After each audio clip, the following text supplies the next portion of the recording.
Hello, I'm Shushi, and in this video we're going to learn to talk about the languages you speak. Let's start with the rules.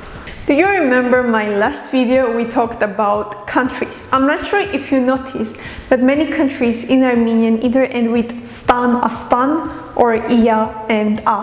When you want to form a name for the language, you just take out this ending stan, astan, iya, a, and instead you put two endings, eren or aren. It's mainly eren. So Hayastan means Armenia. I'm going to take out this astan and instead I will add eren and it will become Armenian. Hay eren.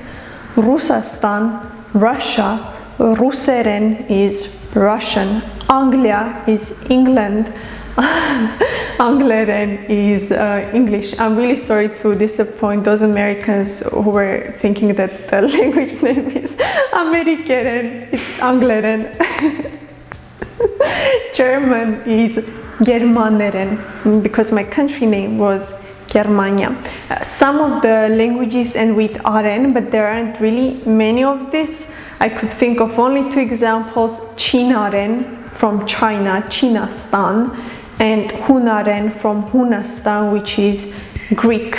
Alright, that was it for the languages. Below I'm going to upload the list of countries again and try to form the languages that you speak, and in the comment section please tell me the languages you speak. And the sentence will be yes khosum em, and then the languages I speak. Yes, let me tell you what languages I speak, for example. So yes khosum em hayeren, I speak Armenian, Ruseren, Russian, Angleren, English, եւ մի քիչ, a little Germaneren, a little of German. Now it's your turn. Thank you for watching this video. Again, it was Shushi, and if you want to start your Armenian classes, you can go to my website and book a lesson with me. Bye bye and see you soon.